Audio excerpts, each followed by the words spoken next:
Hello everyone, this is Kansai Dorito, and this is the second episode of Girls Frontline 2 Explained, where we talk about the girls, their skills, and some of their backgrounds to get you caught up. Today we're going to talk about Cheeta, aka MP7, aka Sakura Miko. Cheeta is a returning character from Girls Frontline 1 and has kept a lot of her core personality intact from game to game. She's a genius, and between games decided to start inventing, taking her casual love of lollipops to a ranked competitive love of lollipops, staying true to her hard-working competitive personality. She has a one-sided rivalry with Honey Badger, which feeds her never-ending desire to improve and now invent. While she is German and should be the pride and joy of every German on Earth, the game nor the community tend to mention it, or at least not nearly as much as they should. Her weapon of choice is where she derived her old name from, the Heckler & Koch MP7, a uniquely chambered submachine gun designed at the turn of the millennia for the ever-changing modern battlefield. Near the end of the Cold War, Kevlar body armor went from a rich man's luxury to an absolute necessity, and the only real modern SMG on offer, the MP5, started to struggle against the increasingly armored battlefield. The 9x19 round was too fat and too slow to properly deal with it, so NATO put out a bounty on the best SMG, and H&K designed the MP7 from the ground up for modern CQC to cash in on that bounty. The MP7 would be a gun of the future, and thus ditch the caveman blowback technology of the average SMG.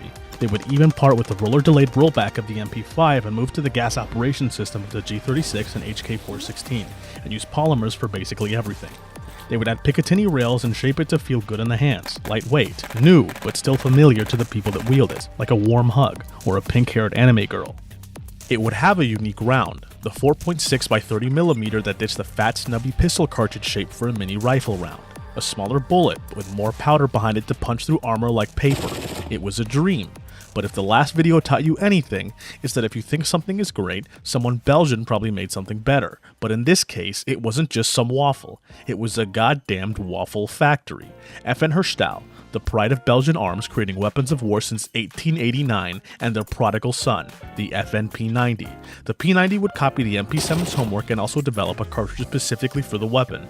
Another mini rifle round, but bigger and with an ace up their sleeve, a composite metal core. Aluminum interior with a steel tip. The 5.7x28mm was a superior round and cut through Kevlar like air.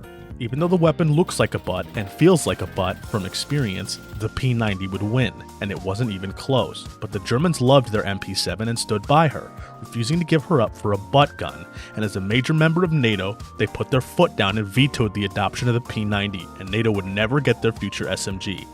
But even if NATO couldn't see the good in the MP7, the world sure did, and MP7s can be found all over the world, specifically with counter-terrorist units and police, and now, with you. Unfortunately though, our dear Cheeta and her MP7 is one of 2 SMG units currently in the game, and the other is Suomi. So even now, she plays second fiddle to a superior unit, but that doesn't mean we can't use her, it doesn't mean she isn't good, and it definitely doesn't mean she can't be your favorite. So let's take a look at her skills, cons, and upgrades. Her passive is Invention of the Century. Whenever Cheeta is under the effect of any buff, she heals the nearest teammate with the lowest HP within 7 tiles for 45% of her attack. This happens every time she does an attack, and includes her action supports. And for every buff she adds a 5% healing bonus on top of that, up to 15%. This means 3 things. 1 is that you never have to sacrifice a turn to heal someone who's low. 2 is that you can't sacrifice a turn to heal someone who's low in an emergency. And 3 is that you have to maintain Cheeta close to your other units. Cheeta is significantly weaker by herself, and while she can sometimes put out enough damage to drop enemies on her own, keeping her close for support from her allies and for her allies to get healed is always the best option. C4 doubles the healing bonus per buff and increases the cap to 30%, and her C5 adds a flat 15% healing bonus. While neither are necessary to make Cheeta work, she can start putting up some serious numbers once you get those dupes, and are definitely worth it. Her basic attack is basic, dealing 80% of her attack as physical damage within her standard range, 6 tiles, and generating a Confectus point. Point being very important because she really burns through hers. You see, Cheeta is a bit quirky. Instead of spending her Confectance points on her ultimate is free but on a cooldown, and her skills use Confectance points. So don't ever feel bad about using a turn to get some. There's no way around it if you want to keep Cheeta busy. Her basic attack is not altered by her cons, so let's move on to her first skill, Spicy Candy. Cheeta deals 130% of her attack and burn damage to a single target and 4 stability damage at the cost of 2 Confectance points. If she has Blazing Assault, a buff she applies with her ult, the skill's damage is increased by another 20% of her attack. This skill is her bread and butter, and it's usually what you'll be spending her Confectance points on. It's not the craziest skill in the world, but considering everything she does scales on attack and she'll usually have at least 3 buffs on herself at any given time, it could definitely put in work. Cheeta's C2 increases the multiplier by 10% to bring it up to 140%. An honestly underwhelming buff, but 10% is 10% and it's on something you're going to use a lot. Her next skill is my personal favorite, even though it's not that great. Fireworks Festival is a 2-tile AoE with a 6-tile range that deals 80% of her attack for 3 confectance points. It only hits one target. It applies Overheating, a burn debuff that stops an enemy from basic attacking or using active skills. Unfortunately, some enemies are immune, and they're usually the ones that this would be most useful on. The ideal way to use this is as a bomb. Combining Blast with someone like Vepley lets you absolutely trash clumps of enemies, where a single AoE would just weaken them all for basically no gain. Trying to make Cheeta a bomber will quickly dry out though, since she can only get out 2 bombs before she runs out of confectance points. So it's best to use this skill sparingly, but decisively. If you see a good opportunity, use it, but keep in mind just how limited you are, at least until you get her C3, which totally negates everything I just said. At 2 confectance point costs, you could spam bombs without care in the world. Just remember that 1 dead and 1 living enemy are a lot less dangerous than 2 enemies that have health, so try to make sure you have a plan. Now that her skills are done, we can move on to her ultimate, Surprise Box. This is honestly what will make or break the character for you.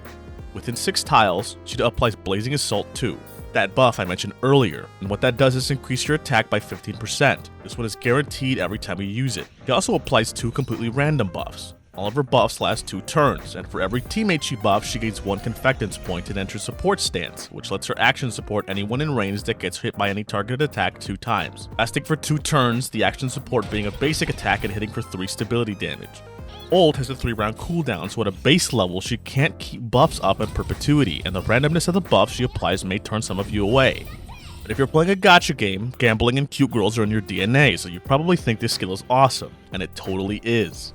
Her ult does everything she wants to do. The buffs help not only her teammates but herself as well, and the confectance points let her rip off her abilities without a care in the world. Support stance lets her get more damage and break-in so she's not dead weight when your team doesn't need healing, and when your team does need healing, you can make sure your allies that need it use a targeted attack so that Cheeta heals them. Her dupes make it even more awesome. Her C1 adds 1 random buff to the base effect, giving you a higher chance of better buffs, and her C6 doubles the confectance points you get per teammate, letting her go from 0 to 6 in 1 turn if her teammates are nearby. Ideally, you'll use her ult right before a damage phase or at the start of a round when everyone is clumped up before everyone splits. Playing around the buffs you get is also important, so make sure you check which ones you got. Now that you understand her skills, we can move on to her evolved nodes. Her first node is identical to Nagant's with a different name. Legitimate research expenses starts her with full confectance points, allowing her to get another bomb off at the start or start spamming spicy candy. Personally, I don't use it since I usually start Cheeta off by ulting, making the extra confectance unnecessary. Her second node is awesome. Super useful invention adds 2 tiles of range to Cheeta's action support, letting her absolutely long bomb enemies and giving you flexibility when it comes to her positioning. In my opinion, this is a must pick. The extra break and damage is super useful, and even if her healing range doesn't get extended, it still lets her heal more often since enemies that would normally be just out of range of her action support are now in her reach. Goldfinger is another great node that adds a new effect to the Blazing Assault bonus on Spicy Candy, letting Cheeta put out a whopping 100% attack heal to the nearest teammate. Big Prank gives her a 3% stacking attack buff for every buff she has, up to 15%, giving you the flexibility to pull away from her healer role a little bit and go deeper into her damage buffing role. On the exact opposite end of the spectrum, we have Genie's Support Plan, which changes her Fireworks Festival bombs to deal no damage and restore 90% of her attack as HP and cleansing 1 debuff for all allies in range, dropping her 1 AoE damage move for a really nice heal and support ability. Cheeta's final node, Genie's Pride, gives her a 20% attack heal to herself at the end of every turn she has Blazing Assault. The skill gives her a bit of survivability, and if she's your only healer, can ease some of the fear of her getting ganked, but if you've been paying attention, you'll notice I never mentioned stability healing. And that's because Cheeta can't heal stability at all, so if Cheeta is your only healer and your team gets exposed, that's it. Early game, it's not a big deal, but if this game is going to get harder content, longer content, it's going to be a pain, so this node isn't the most useful since you're usually better off running Cheeta with some other healer. Her capstone is Over-Engineered Invention, which gives an active healer a 50% chance to apply a random buff to the target for 1 turn. The 50% chance is infuriating, but having a decent chance of giving a random buff to a teammate for doing what you'd normally be doing as a healer anyway is nice. And for Cheeta herself, since she heals every time she takes action, she gets a lot of chances. Now we can move on to our weapon choices, and like last time, there's not many. As of the day this video is being made, 1 full week after launch, we have 4 options, 2 SRs and 2 SSRs. Only one of them is completely unviable.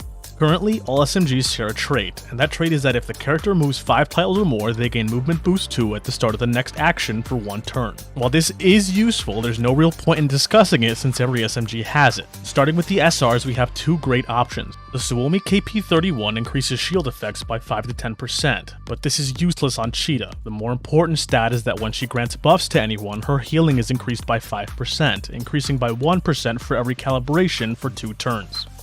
While 10% isn't a lot and the effect doesn't stack, it's a solid option and definitely an upgrade to the standard blue MP7.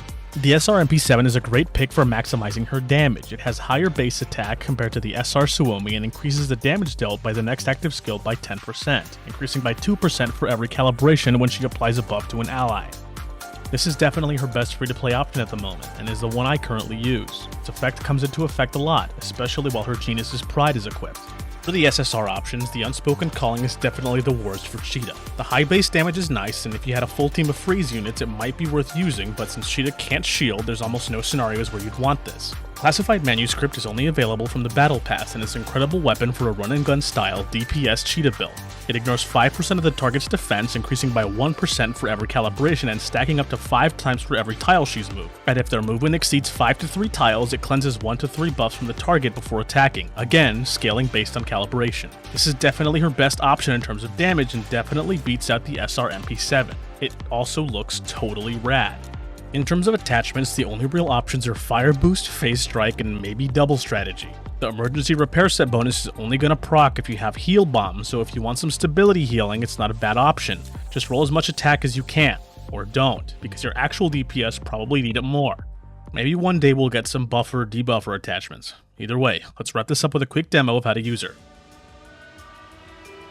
The Darcher's the boss we're fighting this time, and honestly, she's not much of a boss. I picked Suomi and Chungju again because they're really great and synergize with literally everybody, and then I brought Nagant for her boss busting capabilities. So to start things off, I'm going to have Suomi and Chungju deal with the first ad and move Cheeta into a spot where her buffs will hit everyone.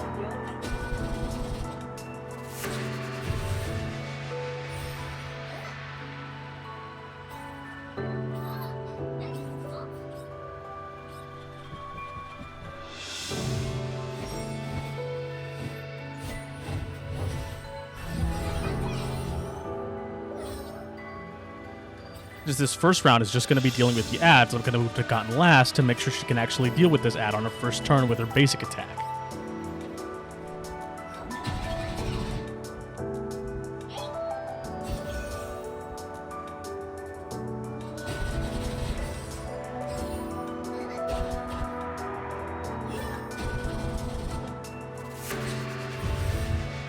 That attack buff is barely going to let us close this guy out without wasting skills. Now Darcher is going to move, which means the Nagant will definitely see her and we'll get a multi-attack here to start things off.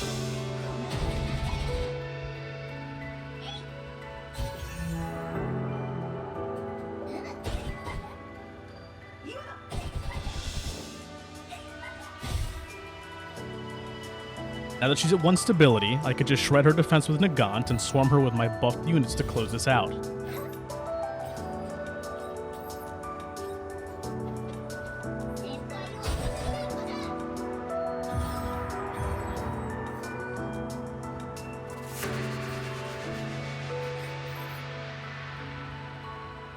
Then it gets Suomi there first so she can actually support Chungju and finally bring around Cheeta to just barely squeak out the 1-turn kill.